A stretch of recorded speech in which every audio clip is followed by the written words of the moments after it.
오늘 하나님의 말씀은 창세기 45장 1절부터 10절까지 본문으로 이렇게 잡았고요. 제목은 지난주에 이어서 꿈꾸는 자 요셉 두 번째 꿈이 현실로라는 제목으로 말씀을 나누기 원합니다. 먼저 우리 본문을 한 목소리 읽겠습니다. 시작. 요셉이 시종하는 자들 앞에서 그 정을 억제하지 못하여 소리질러 모든 사람을 자기에게서 물러가라 하고 그 형제들에게 자기를 알리니 그때에 그와 함께한 다른 사람이 없었더라.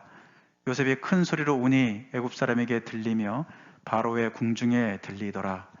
요셉이 그 형들에게 이르되 나는 요셉이라 내 아버지께서 아직 살아계시니까.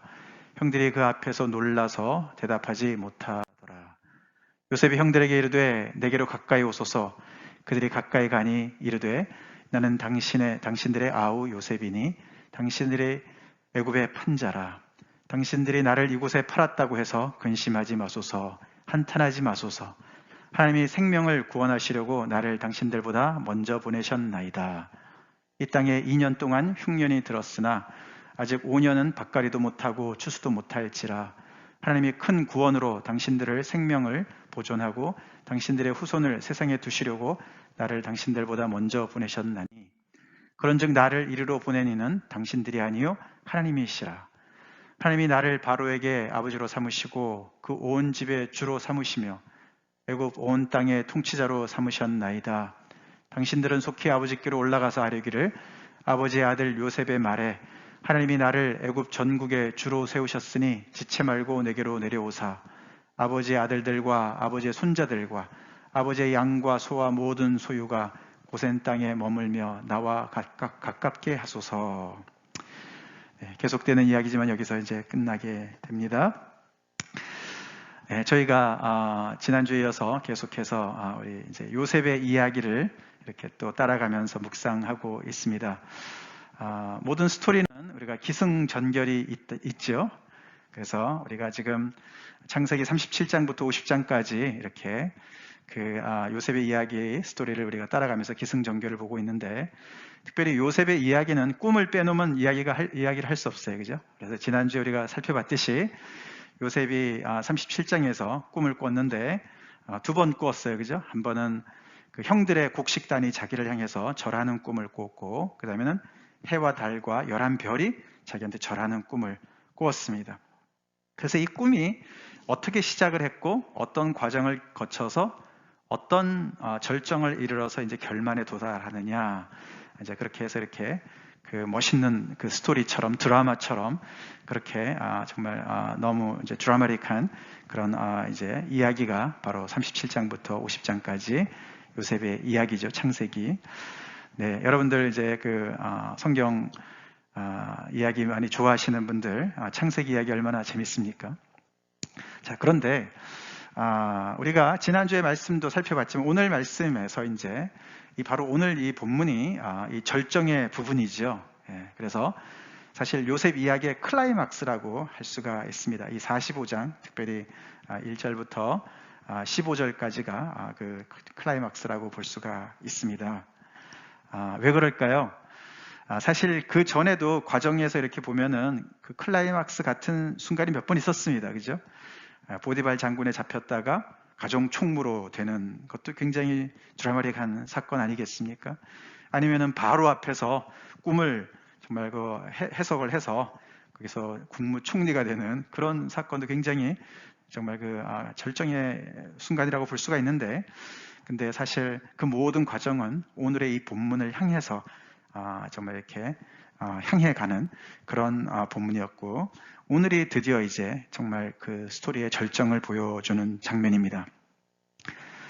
요셉이 드디어 자신의 정체를 드러내기 때문에도 절정이 되지만 사실 그 이상의 의미가 있습니다. 다시 말해서 우리가 등산으로 비유하면은 이렇게 밑에서부터 쫙 이렇게 등정을 하다가 너무 힘들 때가 있지 않습니까? 어떤 때는 막 정상이 아닌 막 반대로 막 가는 것 같고 더 내려가는 것 같고 올라가야 되는데 헤매다가 이제 막 그 과정을 지나가서 힘들게 올라가다 결국에는 이제 정상에 올라가는 그 상황. 정상에 올라가면은 이제 다 보이지 않습니까? 밑에가 다 보여요. 그죠? 그런 것처럼 이 절정이 왜 절정이냐면은 이제 요셉이 거기서 딱 보니까 아, 이런 일이 이래서 벌어졌구나. 이렇게 과거, 지나간 과거, 세월을 보면서 거기서 어떤 엄청난 의미를 발견하는 거죠. 예. 그것뿐만 아니라 정상이니까 또 다른 한쪽이 보입니다. 그죠? 그래서, 이제 앞으로 이런 절정을 통해서 이제 앞으로 이런 현실이, 이런 미래가 열리겠구나를 양쪽 다 볼 수 있게 그렇게 되죠. 그것이 바로 이 45장 오늘 본문, 절정의 본문의 그 부분입니다. 자, 그래서 오늘 이 본문을 통해서 우리가 이 요셉의 이야기를 한번 살펴보기를 원하는데요. 이 부분은 아무래도 클라이막스니까 많은 그런 정말 상상을 초월하는 그런 정말 믿기 어려운 이야기들로 많이 이렇게 정말 집약되어 있는 곳이에요. 우리가 꿈에 그리던 그런 어떤 것을 이렇게 이루었던 그런 것을 한번 상상해 보십시오. 생각해 보시기 바랍니다. 꿈에 그리던 직장을 이제 잡았다든지, 아니면 꿈에 그리던 학교에 입학을 했다든지, 아니면 꿈에 그리던 어떤 물건을 구입했다든지, 그랬을 때 여러분 그 기분이 어땠습니까? 어떠하셨습니까? 대부분이 좋지만은 어떤 경우는 굉장히 실망이 될 때도 있어요. 그죠? 너무너무 그리워했는데 막상 가봤더니 별거 아니었네. 이런 것도 있습니다. 그죠? 근데 이 요셉의 이 꿈이 오늘 이 절정을 이뤘는데 과연 그 모습은 어떤 모습일까? 그것이 이제 오늘 보면은 상상을 초월하는 믿기 어려운 그런 이야기들로 가득 차 있다라는 것이죠.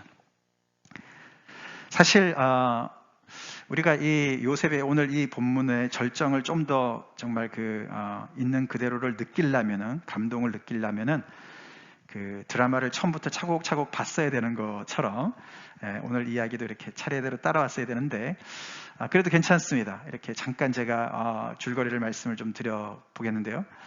지금 현재 요셉은 형들 앞에 서 있고 요셉이 자기를 판 형들한테 굉장히 하드 타임을 주고 있는 상황 아닙니까? 처음에 곡식을 구하러 온 형들한테는 정탐꾼이라고 누명을 씌워가지고 그 시몬 형을 볼모로 잡아두고 보냈습니다. 그죠? 그러고는 막내 아우가 있다 그랬으니까 데리고 와라. 그러면 내가 믿겠다. 그래서 이제 아버지 야곱이 너무나 보내기 싫어하는 그 베냐민을 형들이 결국은 설득을 시켜가지고 그래서 베냐민을 데리고 온 상황 아닙니까? 그러고는 거기에서 이제 정말 어떻게 잘 순조롭게 진행되는 줄 알았는데 이번에는 누가 은잔을 훔쳐갔다고 도둑 누명을 또 씌웠습니다.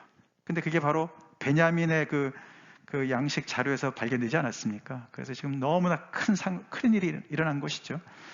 요셉은 너들 다 가도 좋고 이 사람만 내가 그러면 잡아두겠다. 베냐민만 잡아두려고 그런 상황인데 그럴 수 없다고 유다가 앞장서가지고 그러면 우리 아버지 돌아가신다고 내가 아버지를 이렇게 약조를 했고 나 대신 이 베냐민 대신 나를 붙잡아 두라고 라고 막 애걸하는 그런 이야기가 이 44장 끝부분에 나왔습니다. 지금 그래서 상황이 정말 굉장히 정말 이게 아주 극에 달하는 그런 아주 정말 위급한 그런 상황이었습니다. 그러고 이제 오늘 본문이 시작되는 건데 요셉이 대성통곡을 하기 시작합니다. 네. 얼마나 크게 울었는지 그 옆에 그냥 바로의 궁까지도 막 들렸다 그랬습니다. 네. 그러면서 요셉이 자기의 그 정체를 드디어 신분을 밝히는 것이죠. 네. 그러면서 오늘 본문이 시작합니다. 네. 뭐라고 했습니까? 나는 요셉이라. 네. 요셉이 형들한테 그렇게 밝혔습니다. 나는 요셉이라. 가까이 와서 나를 봐라. 그 애굽이 그 바로가 그를 총리로 세울 때 애굽에 이름을 주지 않았습니까? 샤브낫 바네아라는 이름을 줬고 아무래도 거기에서 애굽에서 있었으니까 뭐 여러 가지 복장이나 두상이나 여러 가지가 애굽 사람 같았겠죠, 그죠? 그러니까 전혀 상상도 못했었는데 가까이 또 음성을 또 들어보고 그러고 보니까 또 그렇고 그렇지 않아도 좀 뭔가 이상하다 생각했었는데 바로 이 유혹이 바로 전에 그 요셉의 집에 가서 지금 그 요셉이 맛있는 음식으로 대접하지 않았습니까? 그때 11명을 쭉 앉히는데 순서대로 앉혔는 거 아닙니까? 형들이 너무 이상하다. 어떻게 이럴 수가 있지? 이거 확률로 따지면 뭐 이게 11 팩토리얼 분의 1 아닙니까? 뭐 거의 제로에 가까운 그런 확률인데 어떻게 이런 일이 있을까?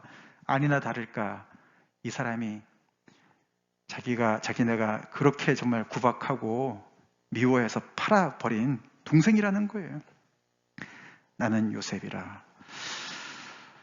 어디 가서 죽지 않고 살아있을까? 뭐 이런 생각 한두 번 했겠죠. 근데 이게 뭐 살아있는 거는 뭐 물론이거니와 너무 잘 사는 거 아닙니까? 너무너무 잘 됐어요, 지금. 그러니까 이 형들이 얼마나 놀랬겠습니까? 그죠? 그래서 이제 나는 요셉이라 마치 죽은 자가 다시 살아난 것처럼, 부활한 것처럼 그렇게 요셉이 등장을 합니다. 자. 근데 여기서 이제 이게 요셉이 나는 요셉이라 라고 얘기한 것이 자기 어떤 그 정체만을 밝히는 것이 아니라 그 이상을 얘기하는 것이죠. 결국은 이 사람이 요셉인 거니까 어떻게 합니까? 이 형들은 그동안에 요셉이 자기들의 인생 속에서는 사라진 인물이었는데 이 요셉이 애굽에서 이렇게 너무나 정말 대단한 그런 권력자로 자리를 잡고 있는 거 아닙니까? 그래서 이 나는 요셉이라는 말 속에 여기는 요셉의 세계다, 세상이다, 뭐 그런 얘기랑 비슷한 거예요. 형들이 도저히 이제는 더 이상 묵과할 수 없고 무시할 수 없는 그런 요셉으로 가득한 세상이 펼쳐진 것을 얘기하는 거예요. 그렇지 않습니까? 나는 요셉이라. 이 동생이 거기에서 그 정말 부리고 있는 그 권세가 대단하고 지금까지도 몇 번, 지금 2번에 걸쳐서 지금 형들이 너무나 지금 어려움을 당하고 있는데 그렇게 자기들한테 하드타임을 주고 있는 바로 그 사람이 요셉이라 그러니 어떻게 이 일을 어떻게 하면 좋겠습니까? 형들은 이제 꼼짝없이 죽었구나 라고 생각했겠죠. 그들 마음속에 적어도 이 2가지는 떠올랐을 것 같습니다. 이제 드디어 피의 보복이 시작되겠구나. 그죠? 네. 자기네가 정말 해코지 한 일이 있으니까요. 네.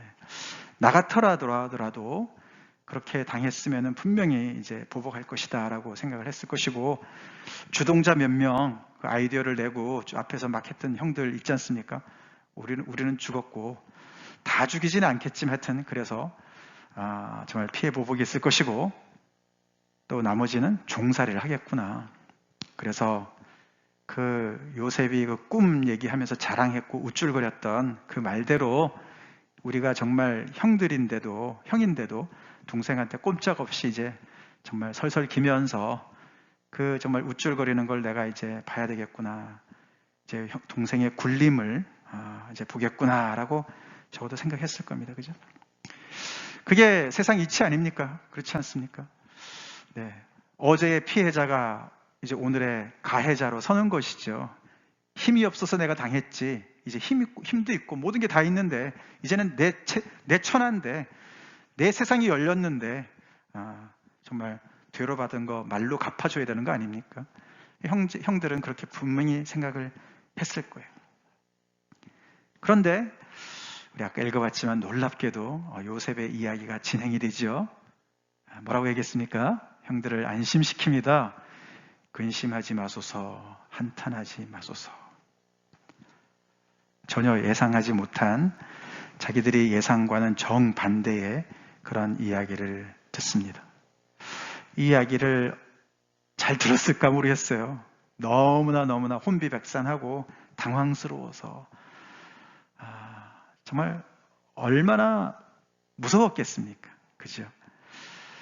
자, 근데 요셉은 이렇게 얘기를 하면서 더 나가서 너무 이해가 안 되는 얘기를 합니다. 계속, 그죠? 뭐라고 얘기했냐면은 나를 여기에 보낸 것은 당신들이 아니고 하나님이 보내셨습니다. 라고 하나님을 그 그림 속에 이렇게 들어오게 합니다.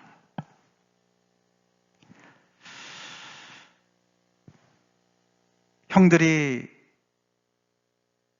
이 야곱의 아들들 아닙니까? 예.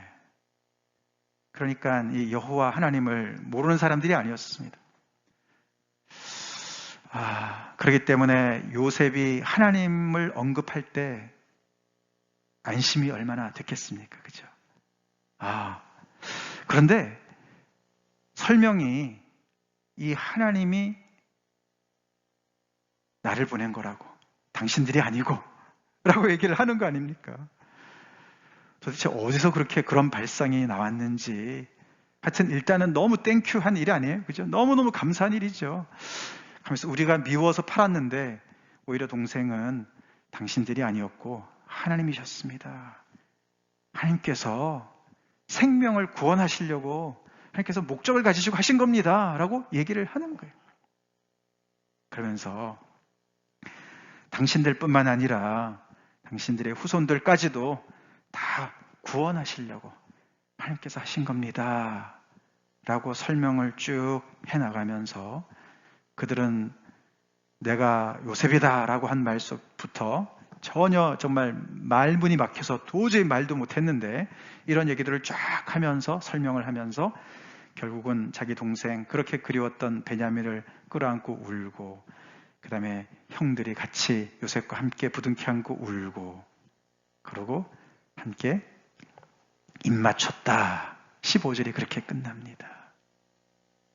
그래서 피해 보복과 굴림을 생각했던 이 형제들한테 요셉은 함께 생명을 보존하는 선물과 눈물의 입맞춤을 선사하는 거예요. 이것이 이 요셉의 꿈의 절정의 모습이에요. 요셉도 몰랐을 것이고 형제들도 몰랐을 것이에요. 그냥 형들의 곡식단이 나를 향해서 절하더이다. 해와 달과 별 11별이 나를 향해서 절하더이다. 절하더이다. 이런 말 들었을 때 굉장히 기분 나빴는데 그것이 그런 얘기가 아니었고 지금 실상을 보니 이런 얘기라는 거 아닙니까? 이게 무슨 요셉이 정말 피해자 입장에서 가해를 하지 아니하고 형들한테 이렇게 선심을 쓰는 게 자기 어떤 넓은 아량 때문에 그런 것이 아니죠. 아니고 이 모든 과정이 결국은 돌아보니 하나님께서 개입하셨던 것이고 하나님의 어떤 목적이 있으셔서 하나님의 뜻이 계셔서 이렇게 된 것이다 라고 이 상황을 설명하는 거예요.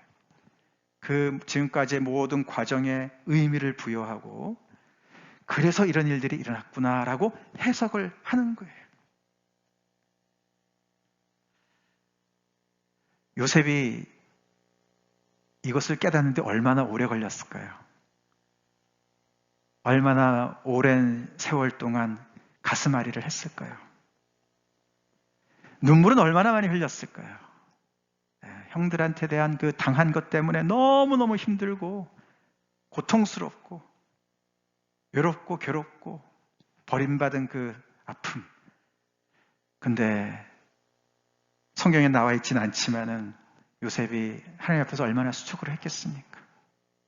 그런 과정 속에서 이런 놀라운 오늘 지금 형들 앞에서 이야기하는 이런 내용들이 깨달아졌겠죠.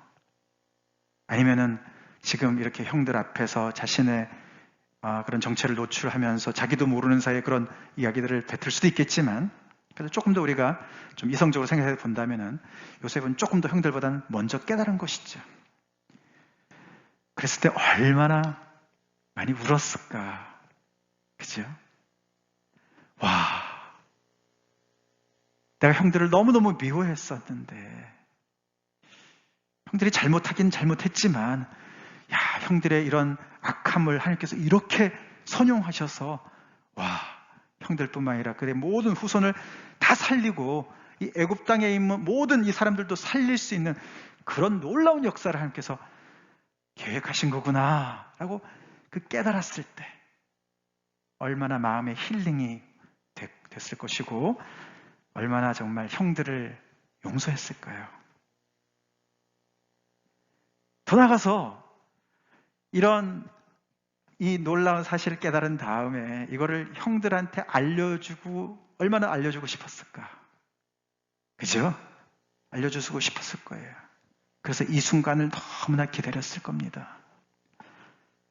근데 모르죠. 우리가 좀 각본을 써보면은 처음 양식을 구하러 왔을 때 보니까 아직 이런 순간을 이런 은혜를 받을 만한 아직 수준이 안 된 거라고 봤을지도 모르죠.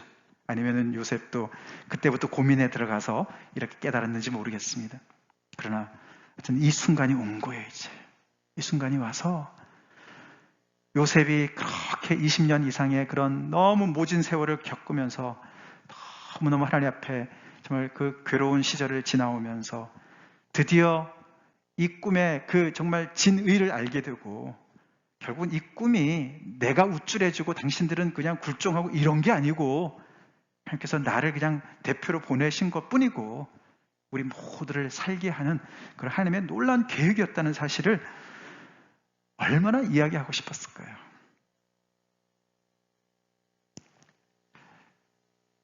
그래서 오늘 이 요셉과 형제들과 이 하나님, 이렇게 이게 삼각형인데 정말 드물게 이들이 지금 앞에 당도한 이 현실은 그들이 꿨던 꿈과 들었던 꿈과는 정말 상상을 초월하는 훨씬 더 좋은 현실인 거예요. 그렇죠? 대단한 엄청난 현실이에요.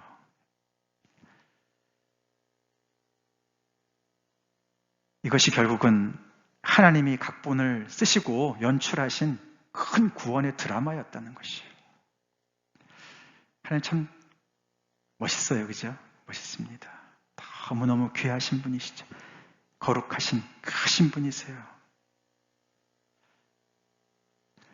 요셉은 요셉대로, 형제들은 형제들대로 하나님의 이 꿈을 역행해서 많이들 정말 방해하려고 했었습니다. 특별히 형들이. 그렇지만 하나님께서 그 모든 것들을 다 지혜롭게 능력 있게 사용하셔서 이런 날이 오게 한 거예요. 하나님은 정말 기가 막히시죠. 성경의 단어로 말하면 하나님의 섭리죠. 하나님의 섭리. 우리가 다음 주 마지막 우리 요셉의 마지막 총정리하는 말씀 할 때 하나님의 섭리에 대해서 좀 더 말씀을 드리려고 합니다. 자, 아까도 말씀을 드렸지만 이 엄청난 하나님의 이 큰 뜻을 깨닫는데 요셉이 얼마나 많은 시간과 눈물을 정말 투자했을까. 그래서 이제 요셉이 이야기하고 있는 모든 것들은 정말 진심이죠. 그래서 요셉은 이미 형들을 놓아줬고요, 용서했고요. 하나님께서 이렇게 이루신 큰 구원에서 너무 하나님을 예배하고 하나님을 묵상하고 하나님께서 맡겨주신 일들을 감당하는 사람으로 살고 있다고 우리가 볼 수가 있는데, 거기에 비해서 형들은 이제 이 소리를 들은 거죠. 이걸 어떻게 소화를 할 수가 있을까요? 이게 한순간에 소화가 되는 일이 아닙니다. 그렇죠? 상상이 안 되는 일 아닙니까? 그렇죠? 저 요셉이 무슨 꿍꿍이에 저런 말을 하나. 지금도 몇 번 당하지 않았습니까? 그죠? 몇 번을 당하고 막 계속 그러고. 이 형들은 특별히 자기들이 저질러 놓은 일이 있기 때문에, 그것 때문에, 죄책감 때문에 거기에 마땅한 것은 벌을 받아야 되는 것이고, 자기들은 이렇게 이 동생으로부터 진짜 이 보복을 받아야지 마땅한 건데, 그런 것이 없이 계속해서 이렇게 정말 요셉이 형들을 정말 환대하고, 여기서 당신들을 용서합니다 이런 말은 안 하지만 결국은 그런 분위기입니다. 그죠? 그게 너무너무 어색한 것이죠. 이걸 어떻게 받아야 되나. 오히려 정말 동생이 막 그냥 벌을 내리면 더 시원할 것 같은데, 그만큼 형들은 이제 다시 말해서 은혜, 그게 바로 은혜 아닙니까? 우리가 마땅히 받아야 될 것을 받지 않게 하시고, 우리가 전혀 받을 자격이 없는데 좋은 것을 주는 것이 은혜 아닙니까? 지금 요셉이 형들한테 은혜를 베푸는 거예요. 그러면서 이 은혜는 내가 드리는 게 아니고 하나님이 각본을 쓰시고 연출하시고 이루어 놓으신 그것의 은혜입니다. 그것이 요셉이 중심이 된 이 세상, 새롭게 열린 이 세상, 새 천지, 바로 이겁니다 라고 얘기를 하는데 형들은 그걸 얼마나 소화를 할 수 있었을까? 얼마나 오래 걸렸을까요? 우리가 다음 주에도 보지만 50장 가도요, 형들은 여전히 요셉의 그 수준에까지 못 이릅니다. 요셉은 지위만 올라간 것이 아니에요. 그는 정말로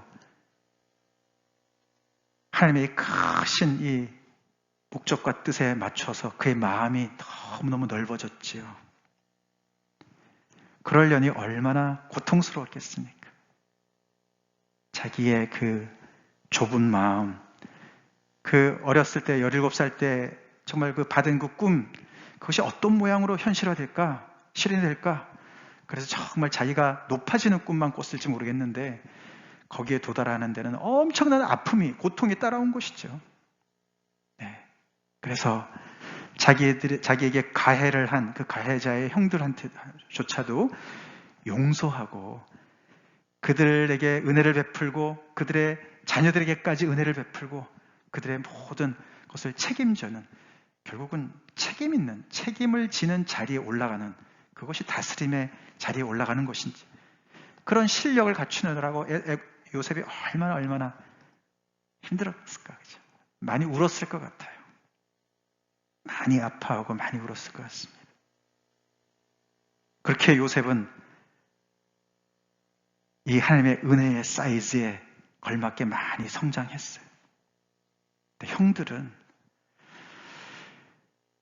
좀 따라가지 못합니다. 형들이 이 요셉의 이 세상 속에서 뭘 걱정할 게 있겠습니까? 그죠? 동생이 지금 애굽에 지금 세컨맨이 되었는데요. 예. 온 세상이 와서 굽신거리는 그 사람인데요. 양식을 걱정할 게 있어요. 미래를 걱정할 게 있습니까? 이 요셉이 중심이 된 이 세상을 정말 받아들이기만 한다면, 그렇지 않습니까? 근데 이제 그게 그렇게 어려운 거예요.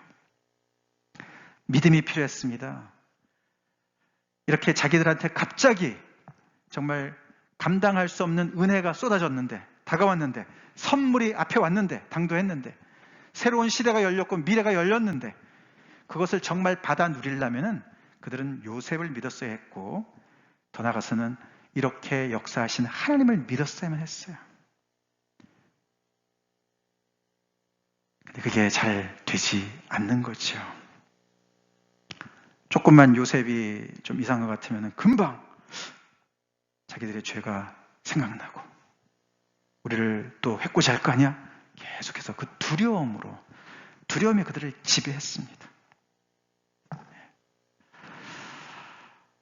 이들의 모습이 우리랑 많이 닮지 않았습니까? 우리랑 좀 비슷하지 않습니까? 우리 하나님의 말씀 통해서 하나님의 은혜, 엄청난 은혜 우리 매일 듣습니다. 그렇죠? 그래서 예수 그리스도로 말미암아 새 시대가 열렸다고 우리가 듣습니다. 그런데 이 요셉의 형들처럼 그거를 정말 내 것으로 삼고 그 은혜 속에 살아가기는 쉽지 않지 않습니까? 하나님이 주시는 은혜를, 미래를 어린아이처럼 선물로 받지를 못하는 거예요.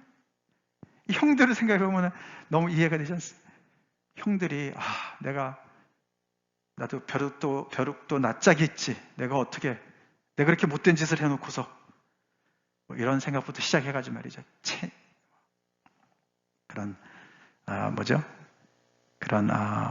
자기의 입장을 계속 더 생각하고 또 어른인 척하고 이런 모든 것들, 그런 것들을 가지고 있으면서 정말 이 요셉을 통해서 가져주신 하나님의 선물 앞에 정말 진정으로 무릎을 꿇지 못하는 거죠. 은혜 앞에 무릎을 못 꿇는 거예요.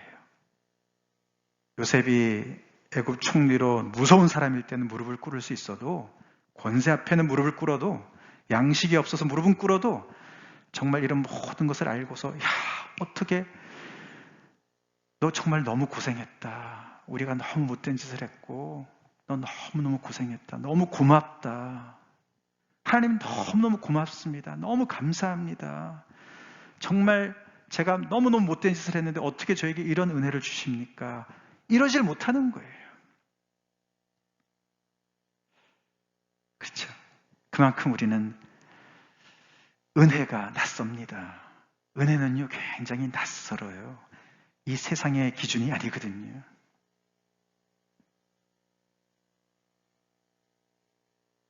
그래서 우리가 지난주의 메시지에서는 우리가 요셉에 초점을 맞춰서 우리 성도들 모두는 21세기의 요셉입니다. 그렇게 제가 말씀을 드렸어요.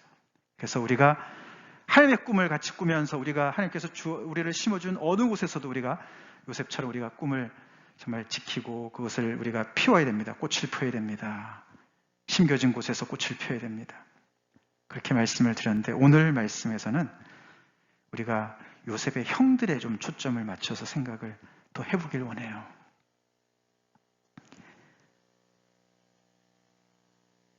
그 성경에 요셉의 형들과 비슷한 인물이, 대표적인 인물이 바울인데요. 바울입니다. 오늘 이런 이 구도를 가지고 한번 이렇게 생각해 볼 때 요셉의 자리에 예수님이 들어가고요. 형제들 자리에 바울이 들어갑니다. 바울이 예수님 만나기 전에 사울 아니었습니까? 사울이 예수님을 굉장히 핍박합니다. 그죠? 교회를 핍박했습니다. 어디 말도 안 되는 그런 거짓 선지자를 메시아라고 너희들이 얘기를 하느냐? 그러고는 그 교회를 많이 핍박했습니다. 그러다가 그가 다메섹 도상에서 부활하신 예수님을 만났습니다. 그죠? 그때 예수님이 이렇게 말씀하셨어요. 사울아, 사울아, 내가 왜 나를 핍박하느냐, 박해하느냐? 나는 내가 박해하는 나사렛 예수다. 죄로 십자가형을 당해서 완전히 죽은 줄만 알았는데 이 예수가 살아나서 나는 아직 살아있다. 나는 요셉이라 말하는 것처럼 내가 바로 예수다. 이 부활하신 예수님을 목격했습니다. 만났습니다. 사울이 어떤 심정이었을까요? 죽었죠.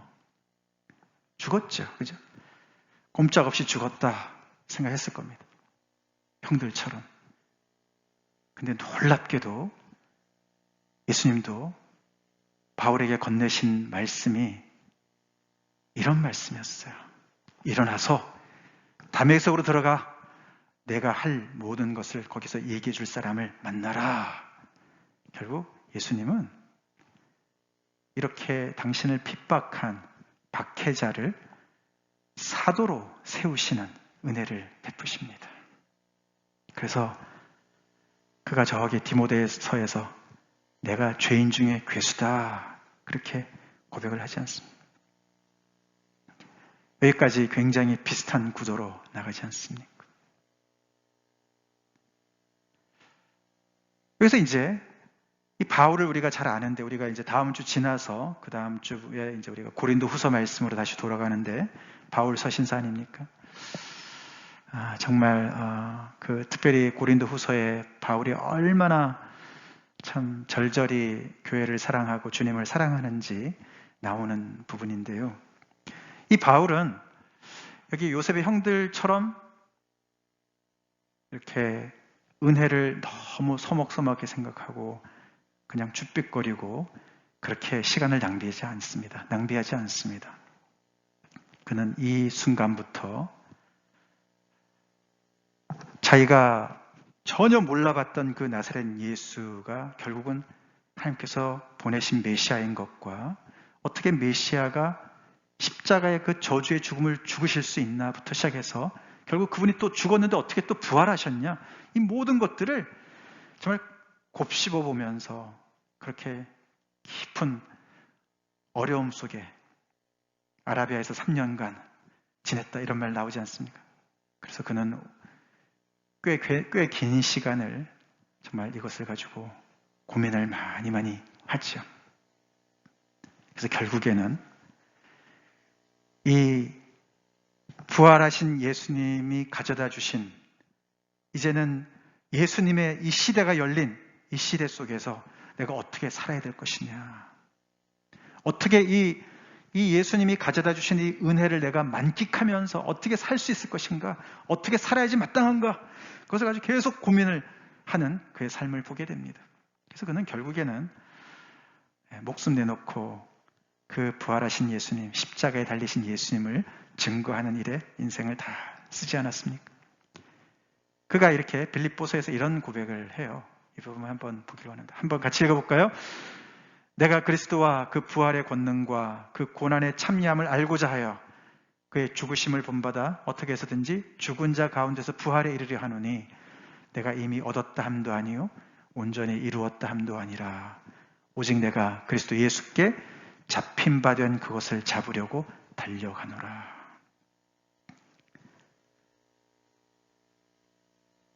요셉은 이미 진도가 다 나가서 형들을 그렇게 품고 있는, 근데 이 형들은 그 요셉의 그 마음을 정말 헤아려 볼 그런 정말 마음, 얼마나 정말 이해가 될까? 거기에 얼마나 정말 노력을 하고 있을까? 그런 우리가 지금 생각을 해보게 됐는데, 오늘 이 말씀을 가만히 보면은 이렇게 당신을 박해하는 그 사람을 품으시는 그 예수님, 더 나아가서는 정말 죄를 전혀 모르시는 그분이 죄가 되셔서 정말 모든 죄를 다 담당하시고 이미 죄인을 용서하시고 이렇게 품으시고 그를 오히려 이 하나님의 일에 쓰임받도록 그를 부르시는 그 하나님의 그 예수님의 그 넓은 그 은혜와 사랑, 그거를 이 바울이 알고자 달려간다는 것이죠. 그걸 잡으려고 예수님께 잡힌 바 된 그것을 계속 알려고 달려갑니다 라고 얘기를 하면서 그는 점점 더 이 은혜 속에서 점점 더 정말 큰 사람이 되어 갔습니다. 요셉의 형들이 바로 열심히 해야 되는 부분이었습니다. 그렇죠. 하나님의 은혜를 입었다고 하는 우리가, 그리스도인들이 열심히 해야 되는 바로 그 부분이 아니겠습니까? 우리가 오늘은 하나님 저에게 요셉과 같은 꿈을 주세요 라든가 요셉처럼 내가 꿈을 꾸려고 한다든가 이런 것보다도 이미 예수 그리스도를 통해서 우리에게 주신 이 하나님의 은혜를 요셉의 형들처럼 의심하는 것을 먼저 우리는 회개해야 돼요. 그렇지 않습니까? 바울이 이 예수님의 이 복음을 깨닫고 나서 그냥 그렇구나 그러고 끝나고 자기 인생을 열심히 살려고 하나님 도와주세요, 은혜 베풀어 주세요, 저에게 꿈을 주세요 이러지 않았어요. 하나님의 이 큰 구원의 드라마의 가장 중심부에 계셔서 예수님이 그 모습을 감당하시고 예수님께서 부활하심으로 말미암아 내가 예수다, 이제는 내 시대가 열렸다. 요셉의 시대는, 그때 풍미한 시대는 몇십 년 못 갔죠. 곧 출애굽기에서 요셉을 알지도 못하는 그 바로가 서지 않습니까? 그러나 예수님이 이 땅에 가져오신 하나님의 나라의 그 예수님의 시대는 영원 무궁한 하나님의 나라의 시대를 연 거 아닙니까? 요셉의 시대 때 요셉의 그 시대를 상관없이 살아갈 수 없었던 것처럼 이 부활하신 예수님, 영원토록 하나님의 우편에서 통치하실 그 예수님의 그 시대를 비껴가서 상관없이 살 수 없는 것이에요. 해를 피해서 살 수 없듯이 지금 이렇게 이 지역의 미 서부 지역의 화재로 인해서 그냥 스모크가 뒤덮였는데 좀 부정적이지만 그런 것도 우리가 피할 수 없지 않습니까? 긍정적으로 이 예수님께서 십자가의 순종으로 말미암아 우리에게 이렇게 주어주신 선물, 그 은혜, 그건 우리가 그냥 대충 설렁 넘어가고 계속 두려움 속에 갇혀있고, 하나님 이미 나를 사랑하셔서 독생자를 내주셨다는데도 하나님 나 저 사랑해요? 저 사랑하는 거 맞습니까? 계속 이런 의심이나 하고, 우리의 조그마한 그 꿈 가지고 우리는 스트러글하고, 하나님 이거 들어주세요, 저거 들어주세요. 하나님 이미 당신의 아들을 내어주셨는데 그 하나님이 뭘 안 내주시겠습니까?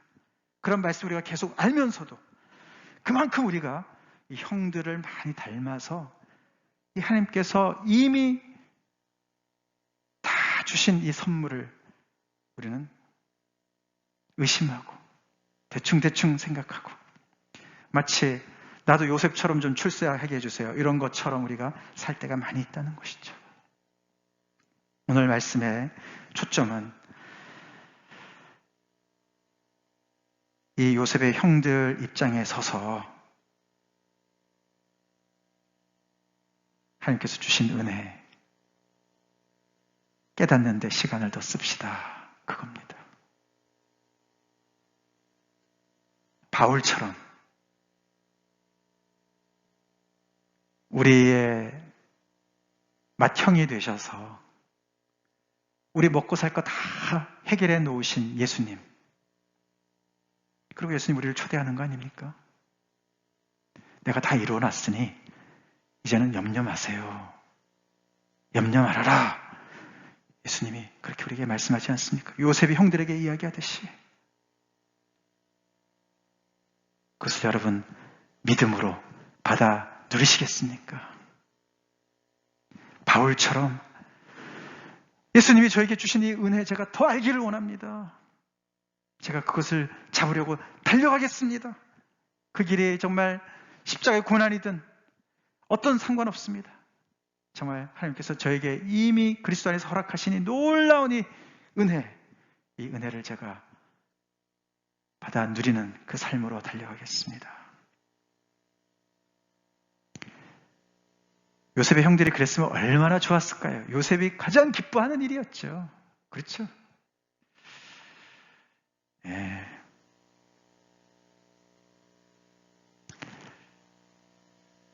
우리 하나님 정말 모든 것을 아름답게 능히 만드실 수 있는 분이십니다. 조금 전에 우리가 아름답게 하셨네 찬양했지만, 요셉이 정말 블레이밍 하려면 끝도 없었을 거예요.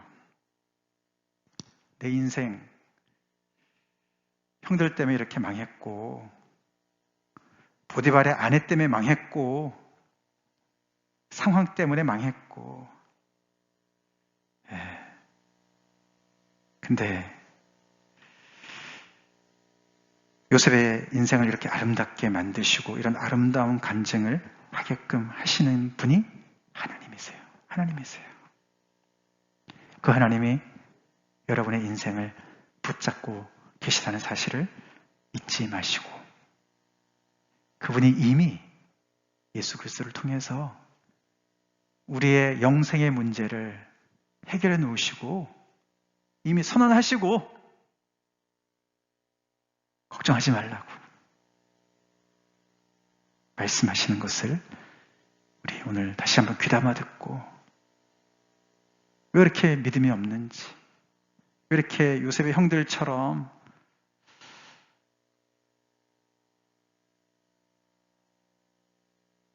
참 은혜를 참 못 누리는 이렇게 못난 모습, 그런 모습으로 살아가는 거 우리 돌이키면서 돌아보면서 회개하는 시간 갖기 원합니다. 다 같이 기도하시겠습니다. 다 같이 기도하시겠습니다.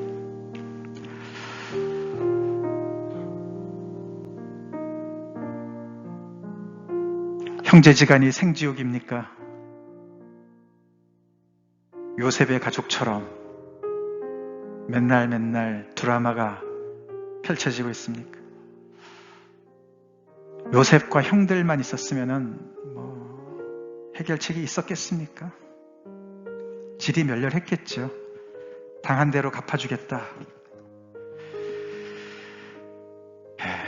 인간들 사이에서는 해결책이 나오지 않습니다. 오늘도 이렇게 삼각형 보지 않았습니까? 우리의 관계성 속에 하나님이 계시지 않으시면 우리는 계속해서 어제의 피해자가 오늘의 가해자가 되고, 어제의 가해자가 오늘의 피해자가 되고, 그 악순환이 계속 연결되지 않습니까? 하나님의 섭리를 믿고 하나님의 뜻을 구하지 않겠습니까? 하나님, 저에게 왜 이런 고통이 옵니까? 이것이 하나님의 그 뜻이 이루어졌을 때 어떤 그림으로 역사하는 것일까요? 우리 대부분은 아직 절정에 이르지 못했습니다. 과정에 있어요. 우리가 그 정상에 올라가 보면 하나님이 그래서 주셨구나, 허락하셨구나 고백할 날이 올 겁니다. 그러니 사람 때문에 너무 힘들어하지 마세요. 상황 때문에 너무 억울해하지 마세요. 하나님께 나가십시오. 하나님과 씨름하십시오. 그러면 오늘 요셉처럼 이런 어마어마한 상상도 못한 그런 하나님의 뜻을 우리가 발견할 수도 있을 것입니다. 우리 하나님의 은혜를 안다고 하는 우리들 다시 한번 돌아봅시다. 못난 형들처럼 그렇게 우리 신앙생활로 있지 않습니까? 요셉이 다 책임져 주는데도 늘 눈치 보고 두려워서 절절매고 거지같이 살고, 우리가 주님 안에서 그렇게 살고 있지 않습니까? 하나님 눈치나 보고 두려워서 벌 받을까봐. 우리 하나님 앞에 회개하는 심령으로 나오겠습니다. 더 나아가서 바울처럼 우리가 그렇게 살게 해주십시오. 다 같이 기도하시겠습니다. 주님, 감사합니다. 주님, 감사합니다.